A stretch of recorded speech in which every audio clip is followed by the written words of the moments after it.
Greetings to all of our cadre, to our cadets, to our newly commissioned lieutenants, the family and friends of the Dragon Brigade. It's a blessing to be with you virtually here today, and the remarks will be brief, but they'll be serious. Sometimes we want to focus only on the positive and the happy, and there is joy and happiness in a military career to be sure, but there's also responsibility, duty, and honor. Just two topics today: pride and humility, and learning and growth. On the pride and humility side, when we're talking about a pair of virtues like pride and humility, balance is the key. In describing virtues, St. Thomas Aquinas said that if you stray too far from one, you commit a transgression on the other. And certainly, when you think about humility and pride, you can be too proud and you can be too humble. So you're going to have to strike that balance.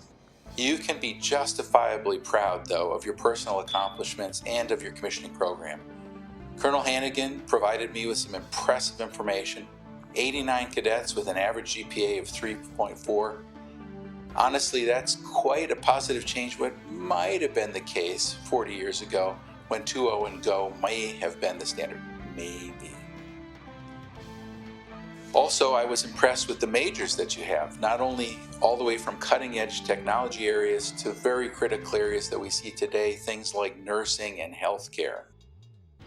I was also impressed by the Liberty Stakes and your fall drive.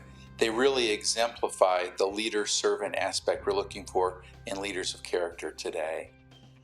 So I promised my remarks would be brief, but I just want to say to our new lieutenants, to Sean, both Nicholas times two, Jeremiah, Declan, Shandira, Andrew, Matthew, Stanley, Adam, Ellen, Brandon, and John, you have a very impressive set of personal resumes. I was super impressed by all of them. There's just not time to go through each and every one of your amazing accomplishments today. You should remain proud, though. You should remain proud enough to make sure of your convictions and your decisions.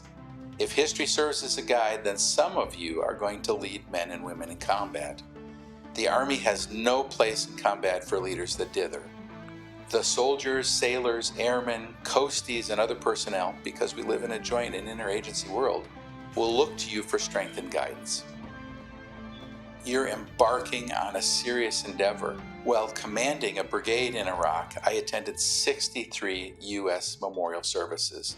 And in an earlier combat tour, I distinctly recall being with General Corelli as he personally wrote home to each and every family that lost a service member. Through that, you have to remain humble. Your soldiers should never view you as arrogant or uncaring. My favorite book talks about 4 kinds of love: agape, storge, philios, and eros. Of course, we're in Philadelphia, or you're going to school in Philadelphia, so you know about philios, which is brotherly love. Storge is parently love, and those both kinds of storge and philios you should have for your soldiers. Many of you will be parents, and storge is that love that wants your children to strive farther and accomplish more than you have. It's a love that dictates what you do, that's best for the family, even if that involves significant sacrifices. And part of humility is thankfulness and willingness to learn. On the thankfulness part, please think now of 3 people that aided you in getting where you are today. And if you're with those people that have helped you get to this point, and with social distancing and where we're at, I'm not sure if you will be or not, I'd ask you to stop the video and take the time to thank them personally and heartfully. If those folks are remote from you today, please write a letter, call them on the phone, or send a long, detailed email telling them why they're important to you. On willingness to learn, we turn to our final topic, learning and growth. As a lieutenant, you'll need to spend much of your time learning. You should listen to your senior officers and your non-commissioned officers. Remember that they have experiences, and they've learned things, both good and bad, and you need to understand both. Also remember that we're all flawed human beings, and even if those other leaders are not perfect, they still have lessons for you to learn. We do a great disservice to leaders of all stripes today in our current culture, where we vilify and dismiss great men and women for petty failings. Woodrow Wilson said, "All men are my superior in that I might learn from them." By the by, none of you are perfect either, I'm just saying. But you should strive to be the best you can. When you fail, and fail you will, you have to take the time for self-reflection and growth. Friends and mentors can help with that.